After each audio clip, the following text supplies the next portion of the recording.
E aí, galera, tudo certo? Quem está aqui com a gente hoje é a equipe, ou parte da equipe, que produziu o filme A Botija, o Beato e a Besta Fera. Então a gente está aqui com Túlio Bitt, diretor, e Luciano Torres, o protagonista do filme. Boa noite, pessoal. Boa noite. Então, gente, eu assisti o filme ali, depois que o Túlio me mandou o link, cara, sensacional, achei excelente fotografia, trilha sonora, principalmente a atuação. Eu achei muito boa. Eu queria entender um pouco como é que surgiu essa história, cara. Surgiu de vocês dois, surgiu do Túlio, como é que foi? A culpa é dele. Esse Alessandro Massa tá aqui com vocês conversando sobre esse filme. É sempre bom a gente falar sobre cinema, né? Ainda mais um cinema feito assim de forma tão independente como foi A Botija, o Beato e a Besta Fera. Esse roteiro a gente desenvolveu durante uns 2 anos assim. É um projeto que eu tinha encomendado para fazer com o cara que fez a fotografia, entendeu? Ele queria trabalhar junto, a gente queria trabalhar junto, e ficou tentando encontrar um projeto que casasse para a gente trabalhar junto. E eu tive a ideia de fazer uma coisa bem cultura, assim, nordestina mesmo, né? Ir para o Agreste mesmo, terra batida, caatinga mesmo, assim, o árido mesmo. Não tive medo de pra esse clichê, não, que é um clichê, mas é o que a gente tem aqui, né? De fato também, né? E a gente construiu esse roteiro da Botija, né? A gente fez pesquisa, foi elencando algumas histórias de Botija para construir isso que seria esse roteiro. Ele não teve muito tratamento assim, porque eu acho que eu queria uma coisa crua mesmo, e o resultado final me agradou bastante, assim. Agradou bem, agradou bastante mesmo, cara. Eu gostei. Deixa eu só te perguntar, porque aqui para o sul do país, e aqui eu sou do Rio Grande do Sul, a gente não tem muito conhecimento pela palavra botija. Botija que quer dizer a, a botija mesmo, ali com, com ouro, com as joias. Como é que é essa lenda aí pro Nordeste, cara, e pro Norte? Cara, essa história de botijas é uma coisa que faz parte eu tô até um pouco surpreso com essa informação que você me trouxe agora. Porque eu sabia que é uma história tradicional de Nordeste, assim, né? É uma coisa que faz parte da oralidade nordestina, né? Contar esses mal-assombros, dos mais velhos para os mais novos, nas cozinhas, ao redor das fogueiras, enfim, nos momentos de interação, né? Principalmente o intergeracional, né? Os avós contar, na minha época tinha uma menina que morava assim, assim, assada, e traz essa história de mal-assombro. E é uma coisa muito forte aqui, de fato, né? Principalmente no interior, né? Essas contações de história, de mal-assombros, e histórias de botija fazem parte total, assim, sabe? Desse vocabulário de histórias, né? Uma variação ou outra, dependendo da região, da pessoa que conta, mas faz parte da infância, do imaginário da gente, como outras histórias, né? Outras lendas urbanas, é, que a gente conta, passa para frente. E Botija, principalmente no interior, como eu falei, né? Tem uma família que mora na Paraíba e o pessoal é apaixonado por história de Botija, assim. E cada um conta uma história, né? Sonhei com a Botija, assim, assim, assado. E eu fiquei até surpreso que tu falasse agora que, que no Rio Grande do Sul não é tão comum, né? Não, cara, até o termo botija, assim, a gente. Eu parei para pensar. É claro, quando eu fui ver o filme, eu associei, mas antes de ver o filme, eu não sabia, assim, só ouvindo a botija, eu não conseguiria dizer, denominar o que era, sabe? Aí é legal, se tem mais gente que não sabe, vai ficar sabendo agora. Tu conhecia o Luciano antes, como é que tua relação aí? Com o termo botija, eu conhecia, porque a botija para a gente do Nordeste é aquele recipiente, né, que fica o tesouro, né, como se fosse uma panela, né, de barro. Eu acho que vem a origem de garrafa, né, botija, como é a formação da palavra, né. Mas eu sempre ouvi falar também quando era criança. É uma coisa bem nordestina mesmo, bem do interior do Nordeste mesmo. Então, por isso talvez vocês não conheçam esse termo assim. E a besta fera também, né? É um elemento comum aí nos contos do Norte e Nordeste, né? Isso, a besta fera, o próprio termo, a besta fera já é tão nordestino, né? Eu achei que super era o momento de usar essa expressão no título, joga logo esse personagem assim, né? De vilão mesmo, que, que é a representação do demônio, mas tem uma referência ao Krampus, assim, uma coisa totalmente indo para o meio no nórdico, assim. E a gente buscou uma referência do Krampus mesmo para compor esse personagem extremamente nordestino, que é a besta fera, que tem um pé de bode meio com de vaca, tem aquele couro. Então, é um mix, né? Um monstro criado a partir desse mix. É, tanto essas referências de fora quanto do Nordeste, para a gente criar essa imagem da besta fera, né? Que realmente, principalmente na literatura de cordel, domina, né? Muitas histórias é o vilão principal. E como é que foi atuar nesse filme aí, Luciano?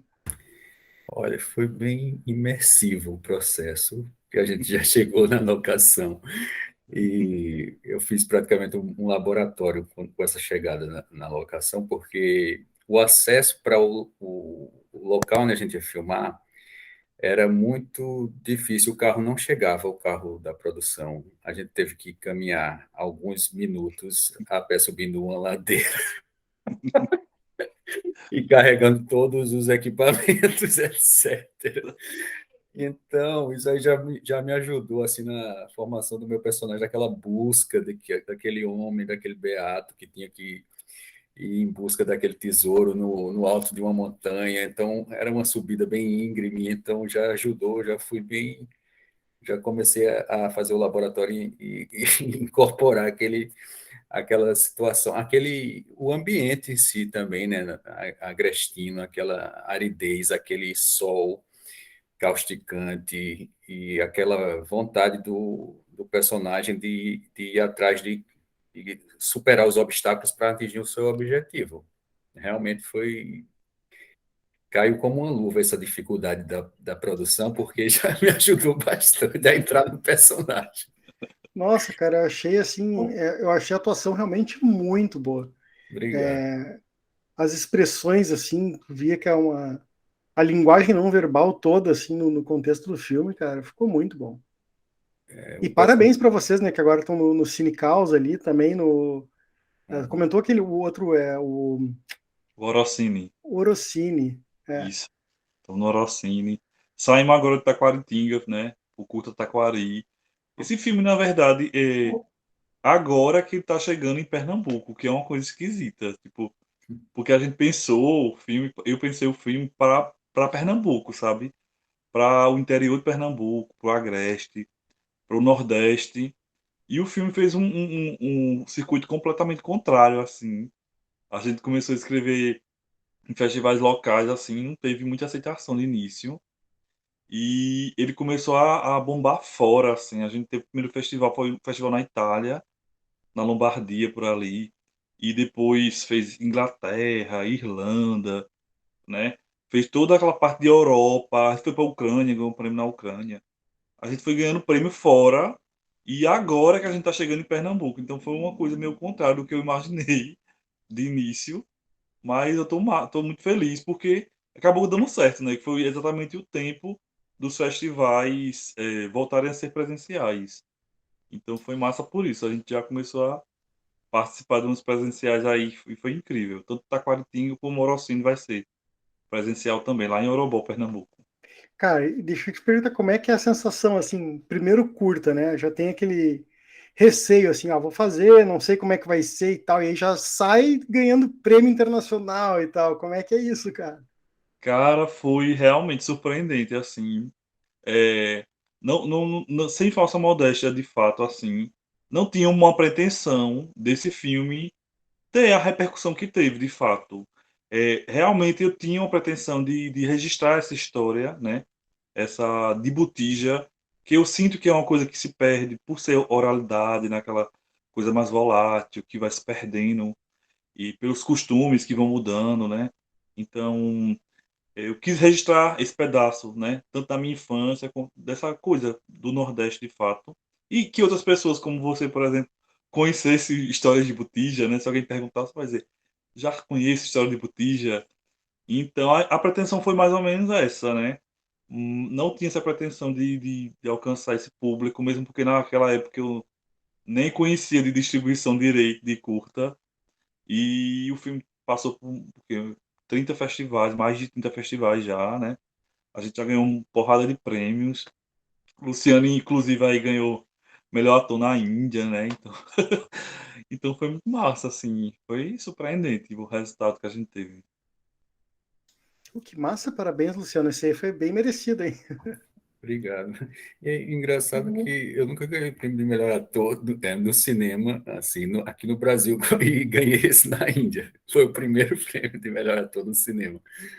Então, como o Túlio falou também, a gente começou a distribuição, assim, começou a entrar mais nos festivais internacionais e depois foi que veio para o estado da gente e também a questão dessa premiação também, para mim, começou internacional e nunca tive nacional, assim, E como mas... é. Pode contar pra gente um pouco como é que é a tua carreira na atuação, cara? Olha, eu comecei desde o colégio, assim, eu fazia teatro no colégio, aí depois comecei a fazer teatro na minha cidade com uma companhia de uma atriz muito conhecida lá, que é Prazeres Barbosa, que hoje em dia ela participa de algumas produções da Globo. E depois eu fui para Recife, aí fiz um curso de teatro e de atuação para TV e cinema. Mas eu também era formado em publicidade e depois eu fiz educação física. Eu desviei totalmente do caminho assim da carreira artística, mas eu sempre ficava com aquele desejo de continuar fazendo, né? Então eu fiz um pouco de teatro em Recife. Depois chegou um momento que eu decidi, não, eu vou parar tudo que eu estou fazendo, que eu não tô feliz nem com educação física, nem com cinema, com publicidade. E aí resolvi ir para o Rio de Janeiro comecei a fazer figuração lá na Globo, na Record, e depois comecei a fazer teatro, e depois comecei a fazer cursos, oficinas com preparadores de elenco, aí fiz a escola do Wolf. Aí fiz um primeiro trabalho no cinema, que foi em 2013, com Léo Tabosa, que é um cineasta que é da minha cidade, Caruaru, mas que mora em Recife hoje, um filme chamado Zentai. E a partir daí eu comecei a fazer outros curtas, fiz um curta com um cineasta lá do Rio, e minha carreira foi mais indo para o lado do cinema mesmo, assim, fazendo curtas-metragens. E eu tenho muito orgulho, assim, dessa parte que eu sempre quis trabalhar com cinema. E eu comecei o teatro por conta do cinema, por essa vontade de fazer cinema. Então, eu fui fazer teatro porque acredito que é a base de tudo e não me arrependo. E me apaixonei pelo teatro, me apaixonei pela televisão, me apaixonei pela atuação no geral. Mas eu tenho muito orgulho dessa minha carreira no momento, assim, tá mais assim de estar fazendo protagonistas no cinema da minha cidade, que é Caruaru. Eu tenho feito filmes de curta-metragem sendo protagonista no cinema caruaruense. E eu tenho muito orgulho disso, assim, ter trilhado esse caminho de estar sendo protagonista no audiovisual da minha cidade, sabe? Eu tenho muito, muito orgulho, assim, eu acho que Pô, eu acho bacana, cara. a minha carreira eu comecei a fazer protagonistas com cineastas e produções da minha cidade. Então, eu acredito que eu, de certa maneira, tenho colaborado para que essa indústria, que o audiovisual de Caruaru e de Pernambuco, do interior de Pernambuco principalmente, que é de onde a gente é, do Agreste pernambucano, que isso se amplie, que se desenvolva mais. Então, tenho muito orgulho disso e quero continuar fazendo filmes e teatro, cinema e televisão, mas sempre seja onde for, mas com esse pezinho sempre em Caruaru, sempre que me chamarem para fazer alguma coisa lá, eu vou, porque é muito prazeroso, né? Esse retorno, essa identificação que eu consigo, que a gente consegue produzindo histórias que o público em geral de outras partes não conhece e que a nova geração até da nossa região mesmo não conhece, porque da linguagem verbal, né, dessa cultura que é transmitida de geração para geração, que os mais jovens não conhecem e a gente está transmitindo para que as pessoas possam se identificar com aquelas histórias que elas sempre escutaram na infância, da nossa região, da nossa cultura popular, que é muito importante esse resgate, né? Ah, com certeza também a questão de vocês estarem fazendo essa, como tu bem falaste, assim, de estar divulgando a cultura do Nordeste, né, cara? Eu acho Isso. assim que eu não conheço tanto culturalmente assim o Norte, o Nordeste, mas eu acho que são regiões muito ricas. Quando a gente para ver um pouquinho assim, vê que na verdade tem nossa, é tipo um iceberg, assim, a gente só vê a pontinha e tem um monte de coisa por trás ali. E eu acho bem bacana de ter essa representatividade, assim, porque pelo menos eu não consigo ver muito aqui para o Sul movimentos assim, né, de tentar resgatar a própria cultura, e eu acho bem legal isso, porque as pessoas acabam se identificando muito, cara, e quem não conhece de outras regiões também acaba se aproximando, né? E também, assim, meio que em paralelo com isso, eu vi que tem vários festivais que estão saindo aí pro Nordeste também, né, direcionados ao cinema fantástico, então tá bem bacana, cara. De E aí, verdade. Túlio, como é que foi essa, uh, essa tua história com o cinema fantástico, cara? Tu sempre gostou do gênero? Cara, eu não foi muito planejado, de fato. Tá um cinema de gênero, de fantasia. Mas agora, tipo, depois que eu dirigi a Botija, já tô roteirizando outros projetos, né? Vou participar de uma produção de uma série que coincidentemente também é de fantasia, né? Que já calhou esse convite aí pós-Botija, né? Então, também convite de produção de locação, né? O pessoal ficou achou muito massa assim as locações do filme, né? Que a gente fez essa pesquisa, né? Tanto eu como o Paulo Conceição, que também é um realizador aqui de Caruaru, a gente mapeou aonde poderia ser essa locação da Botija e encontrou na zona rural aqui de Caruaru, né? O cenário perfeito. Seria perfeito se tivesse um acesso a carro, né? Mas, como o Luciano mesmo falou, né? Se viu também a dificuldade do acesso, também se viu para a preparação já. Mas, realmente, depois da Botija, é, tem plano de seguir né, com fantasia, com terror, de fato. Tanto porque não é uma coisa tão comum, né, produzir cinema de gênero aqui no Agreste. Menos comum ainda é a pessoa utilizar elementos como a gente utilizou, né, desse sertão místico. A gente vê muita coisa assim urbana, né? Quando fala de terror, você imagina uma coisa mais urbana e tal, dos conflitos. Então, eu pretendo levar cada vez mais para o interior mesmo, que eu sou do Agreste mesmo, pernambucano, e agregar esses elementos. Eu acho que o sertão, o Agreste é muito misterioso, é muito místico, sabe? Hermético, aquela coisa fantástica. Eu acho que a gente tem muita coisa para trabalhar, sabe? Eu acho que se ficar só nisso, já tem uma carreira garantida. Tipo assim, o Del Toro do interior ali, vai criar muita coisa. Ah, que legal, cara. Eu acho que vai dar certo, hein? E para ti, Luciano, essa questão do fantástico, assim, cara, como é que é? Já tinha atuado em histórias fantásticas antes? É, é fantástico mesmo, não. Assim, eu acho que foi a primeira vez, né? Eu sempre fiz ficção. O mais, vamos dizer assim, fantástico que eu fiz foi realmente o primeiro, que foi o Zentai, mas não era muito fantástico, era uma coisa meio. Valido é meio, viu?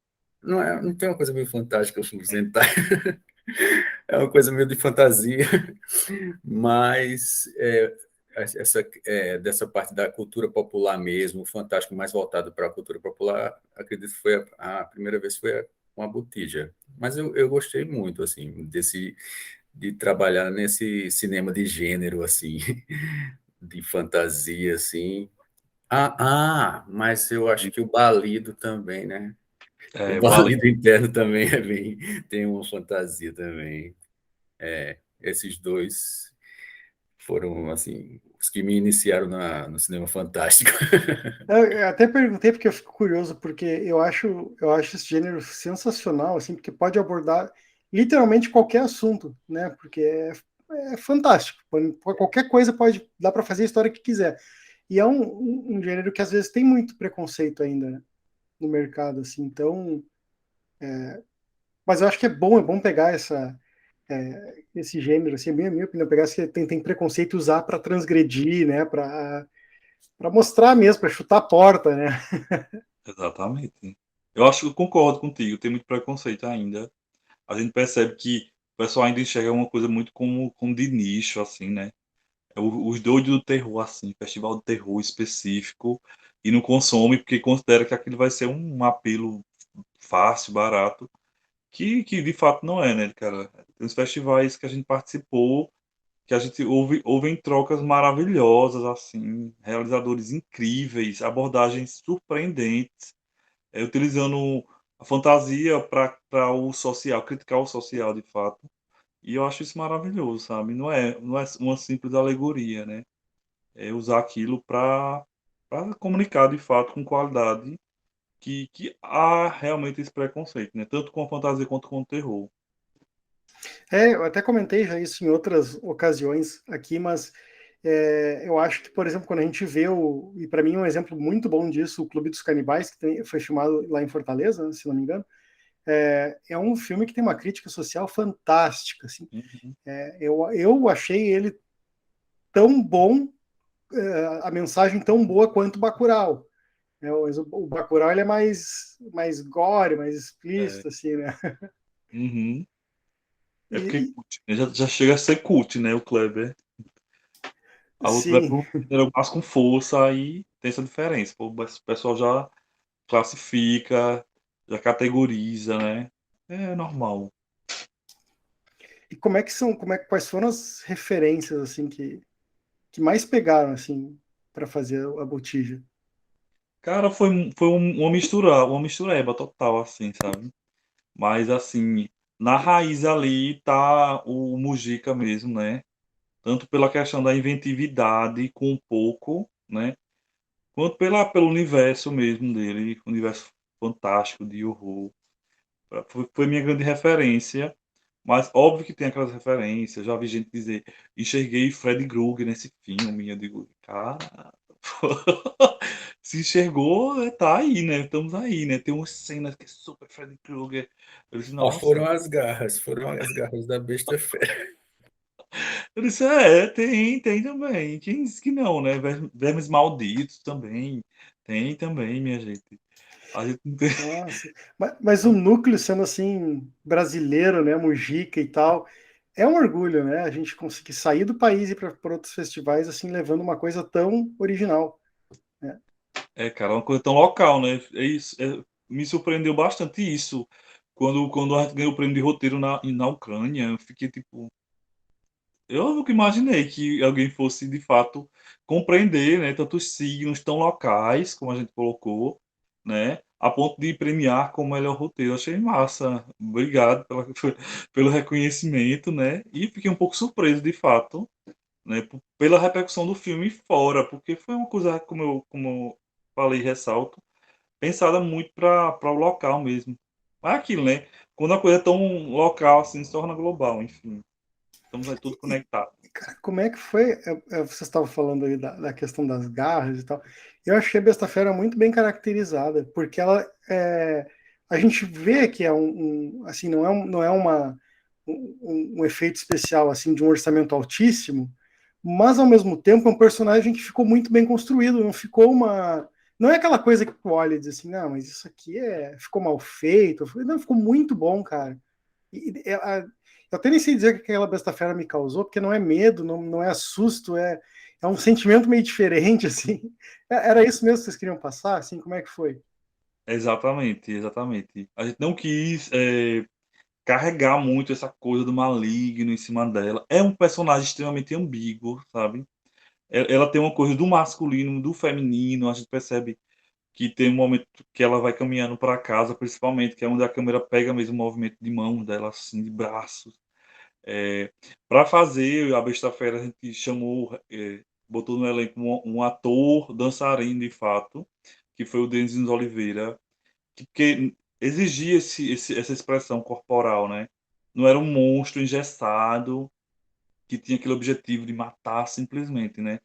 A gente percebe que tem alguns elementos eróticos nele ali. e tem uma coisa de uma ambiguidade masculina, feminina. Tem uma coisa também que Paulo Conceição trabalhou no figurino, que é o sintético e aquela coisa mais crua, de fato, né? Que a gente percebe que tem um tecido ali sintético que aparece, que foi de fato intencional, deixar que ele fosse exposto, mas tem muitos elementos de couro, por exemplo. Ele aplicou técnicas que se utilizam para confeccionar roupa de vaqueiro.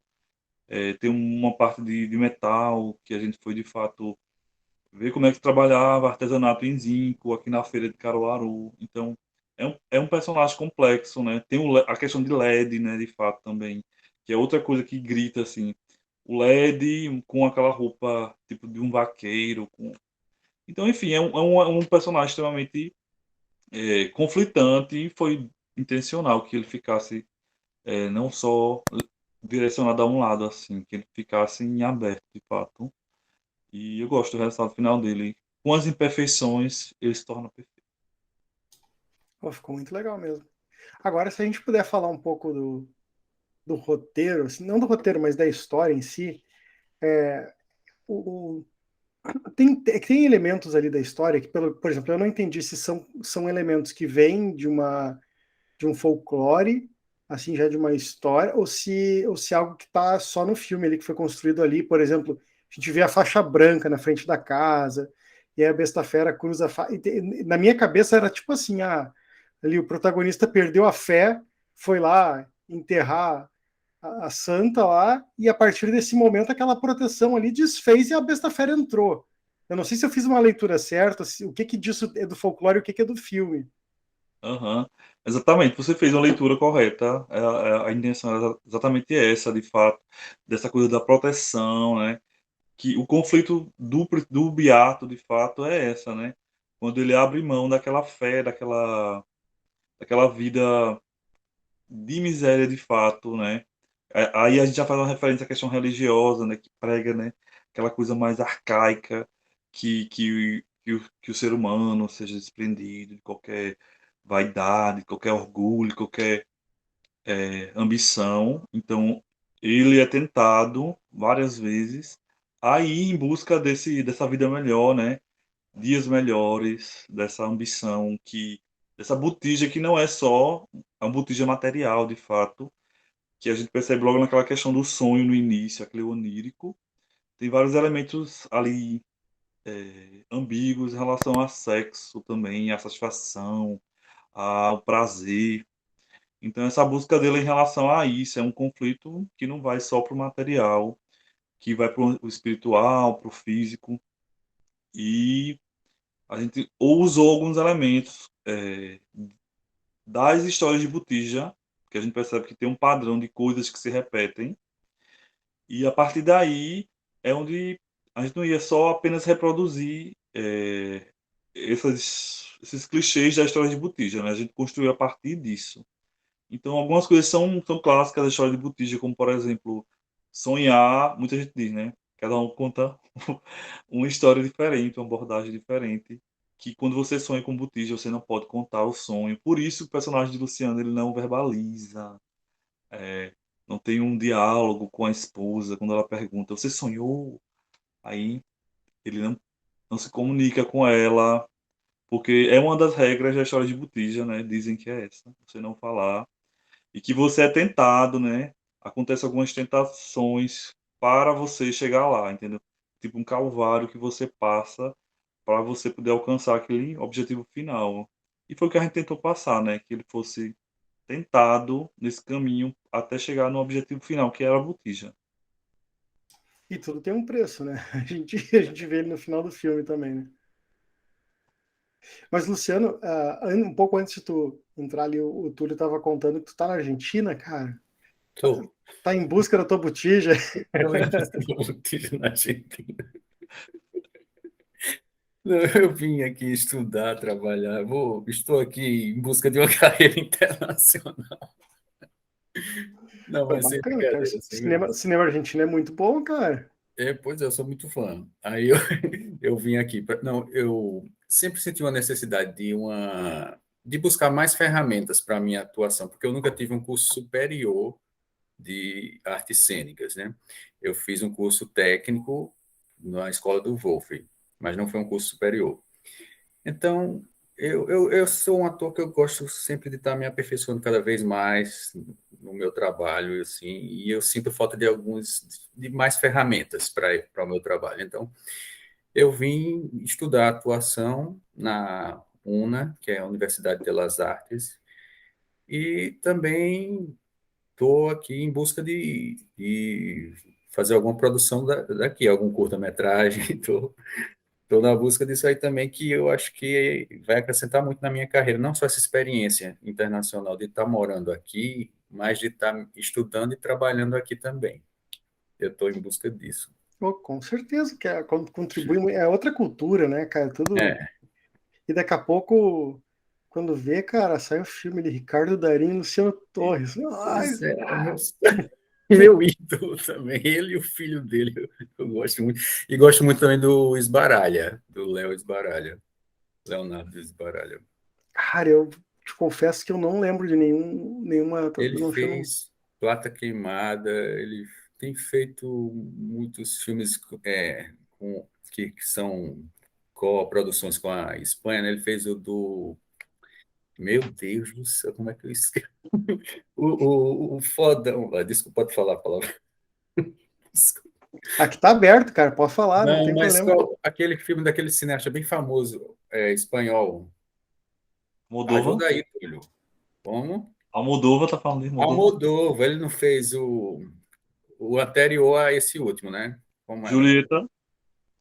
Não, era que Amor como é? não, que era uma referência ao cinema, o amor ao cinema. Ah, Tem sim. linguagem na história. É Dor e Glória. Dor e Glória.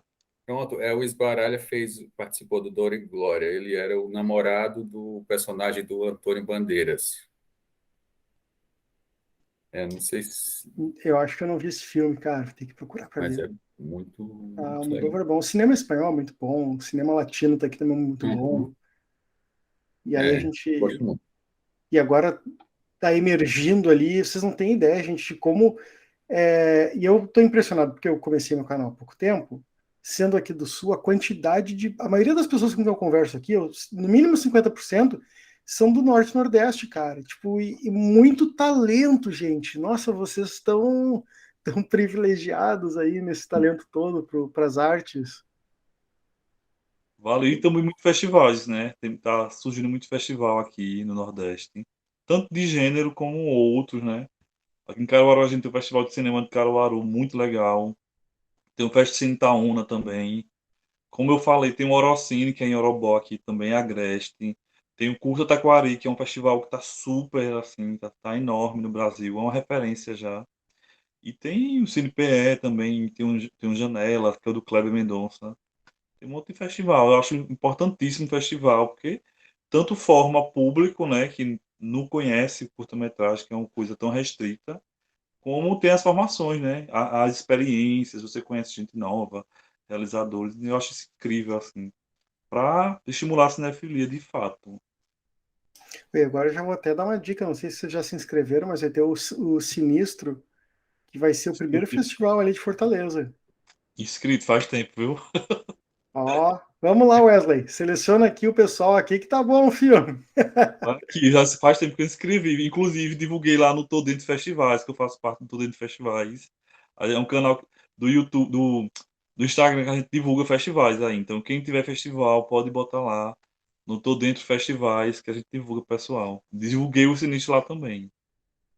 Olha, que bacana, cara. Agora, Túlio, desculpa fazer uma referência a uma menção, a uma informação tua do teu perfil, cara, mas eu fico muito feliz, cara, de poder ter aqui uma pessoa que está representando, cara, o universo LGBT na produção de cultura, cara, de arte, de cinema, de tudo. Nossa, é fenomenal, cara, poder ter essa bandeira assim gritante aí, cara. Cara, então, de fato, eu sou ativista LGBT também. Acho que é importante ressaltar isso. A gente aqui em Pernambuco tem um coletivo que se chama Coletive, que é realmente de profissionais de LGBTQIA+, né? Principalmente a população trans, que tem tanta dificuldade em acessar, né? Porque cinema ainda é uma linguagem de rico, de fato, né? É uma linguagem elitista, é uma linguagem branca, heterossexual, de gente mais velha. Então a gente vê que o cinema está se tornando mais diverso, né? Mais acessível, trazendo outras vozes, né? Vozes das mulheres negras também, das pessoas periféricas, tanto por meio de realização de festivais, né? Formações, quanto de filmes mesmo. Então, eu percebo que o cinema a gente está caminhando, né? Para um acesso maior, né? Os festivais precisam, eu tenho que dar um puxão de orelha nos realizadores, festivais, incluir mais mulheres nas programações. Não significa que as mulheres não estão produzindo, minha gente. Elas, infelizmente, são inviabilizadas, né? Eu vejo festivais que a grade é só masculina. Em 2022 já chega a ser um pouco constrangedor, assim, né? Acho que, de fato, não é nem bandeira mais, acho que devia ser uma política, de fato, que isso fosse respeitado, né? A gente tem um festival aqui em Caruaru, o Fest Cine Itaúna, a gente tem essa questão, né? É uma política do festival, de fato, incluir produções de diretoras brasileiras. E não é porque está fazendo uma coisa, não, é uma ação que precisa acontecer mais, né? Os festivais precisam ser cada vez mais igualitários, as mulheres precisam mostrar suas artes, mostrar que dirigem também seus filmes, precisam ser vistos, avaliados, enfim. Terror também, mulher dirige terror aí. Érica Vasconcelos aqui de Caruaru também é uma referência. Ah, Túlio, aí conhecer, cara, dessa galera que precisa de voz, precisa de espaço, pode botar em contato comigo aí. A gente Poxa, bate um papo, a gente dá visibilidade, e porque, cara, é muito talento para ficar escondido aí atrás de preconceito, de não, não, gente, vamos embora divulgar. Inclusive, eu tenho uma diretora, ela não é brasileira, mas eu descobri o filme que ela fez. O primeiro longa dela, a Carlota Pereda, ela é espanhola, e ela fez o filme Serditas, e esse filme é uma crítica também, cara, sobre uma menina e tal, que tá acima do peso ali, e aí ela sofre muito bullying, e é um filme fantasticamente de terror também. Então, o que se sabe do trailer é que ela presencia um ataque, né, uma pessoa, um homem, vai lá e ataca brutalmente as pessoas que estão fazendo bullying com ela e sequestra essas pessoas. E ela não fala nada. Então eu queria ver esse desenrolar, cara. Eu acho que promete muito, uma crítica social também muito boa. outros olhares, né? Eu gosto de. Eu tenho assistido muita coisa iraniana agora. Como a gente tá fazendo curadoria pro festival, o Festcine, eu tô assistindo muita coisa iraniana. Atualmente tô achando a melhor coisa do mundo, assim. Acho que é o melhor cinema do mundo hoje em dia, é o iraniano, de fato. Ah, eu já tinha ouvido falar, mas eu não tinha assistido. E Impressionante, as produções iranianas são impressionantes. Tanto em qualidade técnica quanto de abordagem, sabe? O roteiro dos caras é muito bom. Eu tô impressionado com o cinema iraniano, é muito bom mesmo. Curta-metragens perfeitos. aproveitando, assim, que até comentando, porque talvez no mundo mais, assim, mais no núcleo de quem produz os cinemas, as pessoas conheçam mais, mas eu, por exemplo, não conheço, eu também só sou um entusiasta, né? Não conheço nada do cinema iraniano. E olhando para esses países que têm um material muito bom, assim, eu queria perguntar para o Luciano se consegue achar referências, assim, inspirações também, se tu olha para essas produções, cara. Sim, e assim, o meu último curta-metragem que ainda não foi finalizado, mas vai ser finalizado agora em abril, é O Peso do Ser, de um diretor também de Caruaru chamado Tiago Muniz. E a referência dele, graças a ele, que me deu várias. Ele tinha essas referências e me passou, do Chekhov, o russo, né? E de um cineasta turco chamado Bela Tar, que eu me apaixonei, assim, pelo cinema dele, tá entendendo? Ele queria fazer o filme, esse curta-metragem nesse estilo do Chekhov, do Chekhov mesmo, eu acho que eu estou me confundindo com o autor, não? O cineasta é outro. Me ajuda, Túlio. Qual? O russo? O russo, aquele que fez. Solaris? Sim, fez Solaris. Acho que é Tarkovsky. Tarkovsky, desculpa, gente, eu confundi com o autor russo, Chekhov. Tarkovsky, ele me passou referência de alguns filmes, e principalmente do Béla Tarr, que tem um filme chamado O Cavalo de Turim, que eu não sei se vocês já viram, mas eu recomendo. Que aparentemente o filme não acontece nada, mas ao mesmo tempo acontece tudo. E assim, são planos sequências infinitos, assim, demorados, enormes, de mais de 15 minutos e perfeitos, assim, a fotografia perfeita, não tem um desfoque, tá entendendo? E você fica achando que não está acontecendo nada, mas ao mesmo tempo está acontecendo tudo, porque é como se fosse o fim do mundo, assim, o mundo, as coisas parassem desistissem de viver. É bem existencialista, né? Esse Béla Tarr, o nome desse cineasta. E aí é um pai e uma filha que vivem isolados numa fazenda e que ele sai com um cavalo para trabalhar, só que de repente começa uma ventania e todo dia ele tenta sair com o cavalo não quer mais sair, fica empacado o cavalo. E daqui a pouco tem um diálogo com a filha que ele diz, é sempre todas essas sequências, desses planos de sequências infinitos, é sempre cada dia eles acordando e tentando sair e tal. Aí tem um diálogo que ele diz para a filha, ou a filha diz para ele, que os bichinhos da madeira que ficavam como se fossem os cupins, né? Que a gente escutava eles se mexer, eles não estão mais se mexendo, tá entendendo? E de repente é como se tudo começasse a não querer mais existir e fosse o começo do final do mundo. E é incrível que aparentemente não acontece, mas você chama a atenção, até porque você fica, meu Deus, onde é que isso vai parar? O que é que vai acontecer? Eu vou ficar aqui até o final para ver o que é que vai acontecer.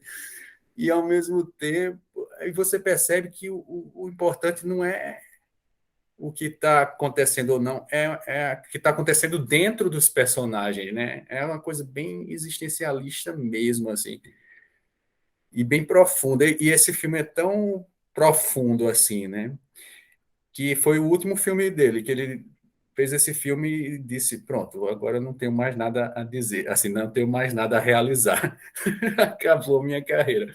Se aposentou. E foi muito interessante conhecer esse cineasta, assim. E é um cinema que eu não conhecia, o cinema turco. Não conhecia muita coisa do cinema russo, a não ser o Potekin, né? O Coraçado Potekin, Uhum. que a gente conhece mais, os que são mais conhecidos, assim. E o cineasta russo também foi muito, muito enriquecedor para mim, essa pesquisa, né? Entrar em contato com esses outros cinemas desses outros países que a gente não conhece, não ouve muito falar, e de repente tem preciosidades incríveis, assim.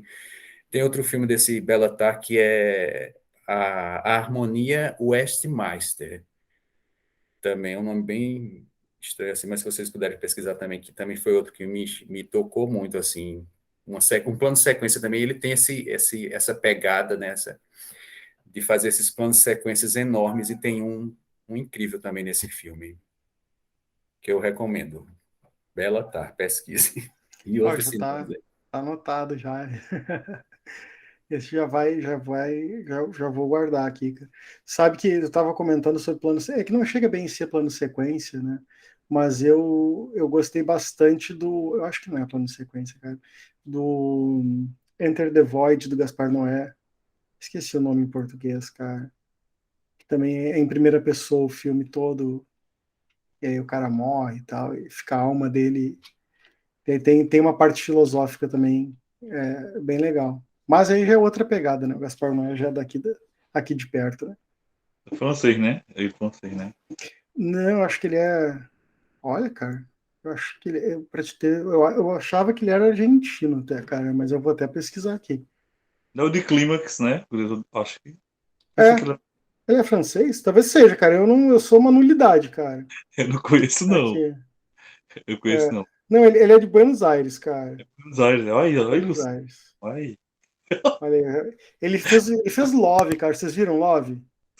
Não, vi não. Love eu vi. Foi Cara, uma das referências que eu tive lá na escola do Wolf. Um dos professores colocou pra gente assistir Love. Eu vi. Love, cara, ele tava na Netflix dos Estados Unidos, eu não sei se tá, mas o Love cara, Túlio, a primeira cena que abre o filme, assim, é um casal transando explícito, explícito, assim, mostra e só acaba quando o cara goza, e, tipo, e mostra, assim, ó, até o último, e aí, tipo, dizem, né, que até é uma autobiografia não declarada, assim, que ele fala dos relacionamentos dele e tal, mas não sei se foi um comentário que eu ouvi. Mas ele fez Irreversível também, que é um filme Eita, a Mônica sensacional. Bellucci. É, incrível. Mas, gente, eu achei que foi bem bacana a gente bater um papo, conversar um pouco sobre a Botija, conhecer um pouco mais de vocês e também do que está por trás, né? E eu acho que vai ter muito sucesso ainda e daqui a pouco a gente vai se surpreender. O Luciano e o Darim lá vão estar botando para quebrar, cara. Que os anjos digam amém. E o Túlio vai estar dirigindo os dois. Meu Deus, gente. Eita, garota, você pode. Dirigindo os dois em Caruaru, Pernambuco. Ô, Olha cara, aí. mas ficou uma das cenas que eu mais gostei, cara. Assim, não é nem a cena, a fotografia, cara, aquela. Se isso era com drone, aquela cena É, aérea. um drone. Cara, deixa eu só perguntar, que eu fiquei curioso agora com isso, cara. Porque ali o drone filma bastante coisa ao redor. E só dá pra ver o Luciano, cara. Cara, quanto que tu caminhou pra chegar sozinho lá, cara? E a equipe ficou onde, cara? Como é que foi isso aí? Mas eu andei um pouquinho. Assim. Não, a equipe ficou. Realmente, eles ficaram num local e eu andei um bocado. Aí eles mandaram eu andar até alguém gritar corta. E às vezes eu andava tanto que não dava nem para escutar o corta direito. Continuava andando. Quando eu sentia que já devia ter cortado, porque eu não tinha mais para onde. Estava andando muito tempo, aí eu voltava quando eu não escutava o corte. Mas foi meio isso. Mas, cara, tem umas coisas que eu tenho que falar sobre esse filme, assim, que esse filme foi gravado praticamente em 24 horas, assim, a gente gravou praticamente em 24 horas, né? A gente pegou a gente foi de van pra locação e acabou que teve esse perrengue que o Luciano falou na chegada. A van simplesmente não subia, porque tinha uma pedra gigantesca, assim, e a gente teve que carregar praticamente o cenário inteiro, com figurino, com parafernália técnica, que já atrasou um bocado, né, um pouco de tempo que a gente tinha nas 24 horas, e foi chegar, montar, tipo, tomar uma água e vamos embora. E o Luciano foi muito disposto aí nessa empreitada, de fato.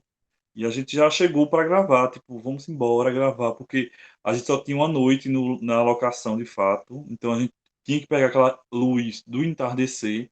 Então o filme foi gravado da metade, a metade pro final foi gravado no primeiro dia, e o começo pro meio no outro dia. Então a gente começou já no ápice, assim, subir montanha, caminhar no meio da mata, daquela parte ali que realmente não tinha nem caminho direito, era virgem mesmo, e desbravar a montanha com facão. Então a gente chegou de cara, já foi por hardcore, assim, entendeu? Assim, no segundo dia que foi relaxar mais, mas foi uma jornada em 24 horas sem parar, assim.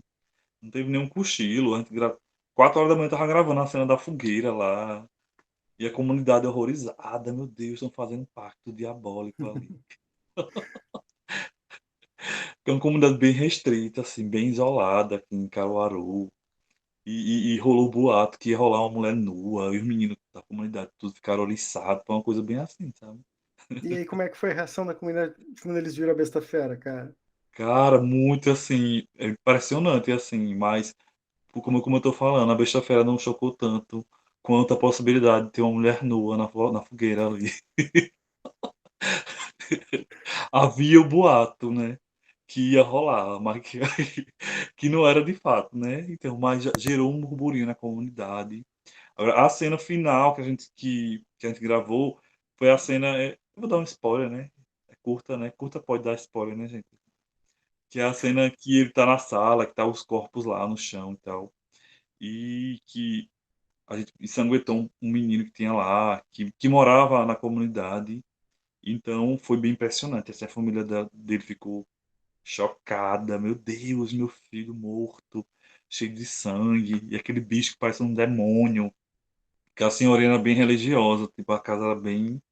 Aqueles santos alimentados já estavam naquela casa, entendeu? A gente só acrescentou alguma coisa mais antiga, tirou umas coisas meio modernas, mas ela era bem religiosa. Foi um pouco. Essa cena foi mais impactante, assim, para, né, de impacto. Assim, nossa, o cara vai sangrar e a mulher tá ali se Então o torcendo. menino era de lá, que era o que fazia o papel do filho do Beato. Ele morava. Aquela casa que a gente gravou era da família dele, entendeu? Então ele participou do processo todo ali. A gente dormiu naquela casa, inclusive. Foi uma imersão, assim, como o Luciano falou. A gente chegou naquele ambiente e ficou lá 24 horas tentando entender qual era aquele tempo, quem eram aquelas pessoas. E eu vou dizer uma coisa, um elogio ao Luciano. Foi muito fácil trabalhar com o Luciano. O Luciano tem muita técnica, muito conhecimento e trouxe muita coisa assim de forma tão rápida. Foi 24 horas, né? Se fosse outro ator poderia dizer, ah, eu não tive tempo e tal. E foi muito tranquilo. Oh, Obrigado. bacana. E mas a esposa do Beato era atriz, não era, ou era também da comunidade? Não, a esposa do Beato, ela é a diretora que eu acabei de falar sobre ela, a Érica Vasconcelos. Ela também é realizadora, ela é diretora, dirigiu um curta de terror também, o chamado Último Aviso. E a gente tem uma companhia, um coletivo de artistas, né, que é Cia Bacurau Cultural, e ela participa. Então, a gente está sempre em um no projeto do outro, e foi bem tranquilo trabalhar com ela. Ela topou de cara, assim, tipo, a proposta. Pô, que massa, cara. Oi, ficou falando ali da família chocada, né? O menino ensinando. Cara, aquele menino devia estar se divertindo. Aquilo deve ter sido a coisa mais divertida que ele fez na vida. Imagina, cara. Aí esse menino cresce que é ser ator de filme de terror, cara. Aí a família vai achar que ele fez um pacto lá, cara, com o Tinhoso. Super, super mesmo. Foi muito legal, assim. A gente teve uma recepção massa. E agora vai ser legal, porque a gente vai retornar, entendeu? Esse dia 23 e 24 vai rolar um festival, né? O Festival Itaúna, que é aqui de Caruaru. E a gente vai exibir a botija na comunidade, entendeu? Que a gente não teve essa oportunidade ainda de retornar para onde gravou. E dia 23 e 24 de abril vamos exibir lá no telão, tipo, na comunidade. Vai ser muito. Eu espero que seja muito impactante, muito legal para eles. Eles Pô, veem, né, o que cara, foi filmado lá de fato. eu tô curioso pra ver os stories já do dia lá, cara. Como é que vai ser? Eles participaram até da cena do enterro, né? Aquela cena do enterro que tem aquele velório, assim. É todo mundo de lá, assim. A gente chama o pessoal e eu quero que eles vejam o filme, né? Eles viram a repercussão do filme, que a gente já deu entrevista aqui em Caruaru. Aí o pessoal ficou tudo assim, Deus, gravou aqui, eu não imaginei que ia passar em televisão e tal. Eu quero ver na telona, né? Eles assistindo como é que vai ser. Ó, que legal, cara, que orgulho. E é enriquecedor, né, cara? Porque tá levando aí pra uma comunidade meio pequena, né? A arte, cara, levando a arte pros caras e daqui a pouco despertando o interesse ali de consumir também, não só. Porque imagina, né, cara? Às vezes umas cidades grandes já não tem cinema, né, cara? Pega uma comunidade aí. É bem isolado mesmo, assim. E Caruaru já é agreste, né? Já estamos na periferia do que se produz em Recife, né? Que Recife é a grande capital, né? Tanto de econômica quanto de produção, de fato, audiovisual aqui. E Caruaru é bem isolado, assim. A gente realmente consegue contar a quantidade de diretores que estão na ativa, estão produzindo em Caruaru. Ainda é uma coisa muito iniciante, né? Temos os festivais que também estão tantas edições assim. Então, acho super importante a gente estar estimulando isso para que venham outros realizadores, né? Outras histórias, terror, comédia, drama, enfim. É isso aí, gente. Acho que vai, agora só vai, hein? Agora eu tô tô curioso para ver para acompanhar agora de perto a Botija também, ver o resultado nos festivais, né? E vamos lá, gente, vamos que vamos, né? Mas, gente, brigadão mesmo pelo tempo de vocês, pela disponibilidade ali do convidado internacional, o Luciano está aqui com a gente hoje. Obrigado a vocês. E, cara, para os dois, né? Aqui o canal está aberto, sempre que vocês precisarem, quiserem divulgar algum trabalho, cara, a casa é de vocês. Eu fico bem feliz de estar com vocês aí, gente. Agradeço o convite, né, pela conversa, massa. Conversar sobre cinema é sempre massa, bicho. É importante a gente ter esses momentos, né, de analisar a obra. Faz parte da intenção também de fazer cinema, né? É a gente conversar, analisar a cena, as opções que a gente teve, circulação dos filmes. Eu acho que isso engrandece tanto o nosso trabalho quanto dos outros realizadores aqui de Caruaru, da equipe que participou, né? Quero agradecer novamente, publicamente, a produção do filme. Foi um grupo de artistas de Caruaru, assim.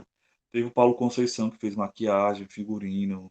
Teve o Denzos, que fez A Besta Fera, um ator da porra. Teve Sisu, que fez a trilha sonora. Teve Érica Vasconcelos.